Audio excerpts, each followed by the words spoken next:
Sir बोले।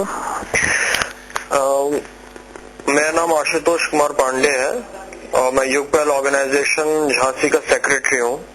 हमारी organisation जो है वो रूरल डेवलपमेंट और करप्शन के अगेंस्ट पे काम करती है और पिछले 1.5 साल से जब हम लोग काम किए हैं हमें मालूम ये चला है कि यहाँ के रूरल एरियाज में काफी करप्शन है, काफी सारे प्रॉब्लम्स हैं यहाँ पे जो लोग फेस कर रहे हैं। खास तौर से जो नरेगा है, national rural employment guarantee act, इससे रिलेटेड बहुत सारे प्रॉब्लम्स वहाँ पर हमने देखे हैं। जॉब कार्ड सही से नहीं होना, उसकी धांधली, उसमें सही से एंट्री नहीं करना और फिर उन पैसों के साथ घपलाबाजी किया जाता है।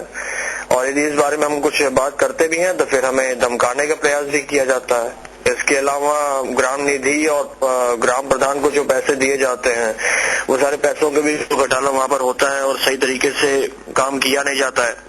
तो इन सब चीजों पर हमने काम किया। इसके अलावा अभी फिलहाल में एक वहाँ पे स्कूल थी जिसके लिए भारत सरकार द्वारा 5 लाख रुपए दिए गए थे उसको बनने के लिए, जिसमें हमने अगर सर्वे करवाया तो पता चला कि सिर्फ 2 से 2.5 लाख खर्चे हुए हैं, बाकी सारे पैसे लोगों ने आपस में बंदर बांट कर लिया।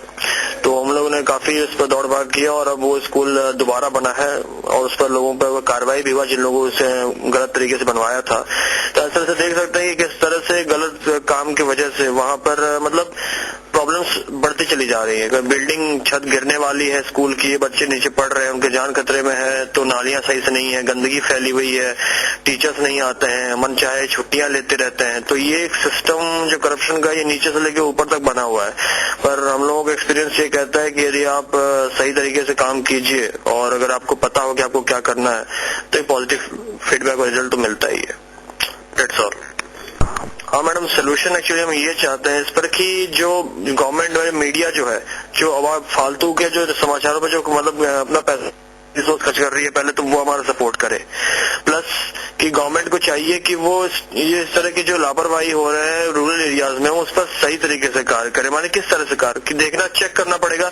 माने इस तरह के एक्ट्स की जरूरत है जहां पर हम डायरेक्ट उनसे कांटेक्ट कर सके बड़े अथॉरिटीज के साथ, क्योंकि यहाँ पर दिक्कत यह है कि डिस्ट्रिक्ट लेवल में IAS ऑफिसर तक हर कोई करप्टेड है और इसमें सबसे बड़ी पॉइंट ये है कि जो आज की यूथ है वो सपोर्ट नहीं कर रही है। तो इन सबका साथ आना जरूरी है। हमें एक तरीका चाहिए, हमें एक प्लेटफॉर्म चाहिए जहां पर हम यूथ जो है इकट्ठे होकर के रूरल एरियाज को लीड करें, इन्हें रिप्रेजेंट करें। जरूरी है कि हम पॉलिटिकल सिचुएशन को बदलें किस तरह से कि जब हम जो युवा जल्दी से हम लोग काम कर रहे हैं, वैसे बाकी युवाओं को भी आकर के पॉलिटिक्स में ज्वाइन होना पड़ेगा, तभी हम कुछ चेंज ला सकते हैं। जब तक हम वही पुराने लोगों को इस तरह से वोट देंगे खाली बस 100 रुपए 200 रुपए के लालच में, तब तक ये प्रॉब्लम्स बढ़ती रहेंगी। तो हमारा जो सोल्यूशन है वो ये है कि हम यूथ को पॉलिटिक्स में लाना चाहते हैं ताकि सिस्टम को सही तरीके से चलाया जा सके, क्योंकि जब ऊपर से सही होगा तभी नीचे सही हो सकता है। And to do the right thing the power must be in the right hands. Thank you ma'am.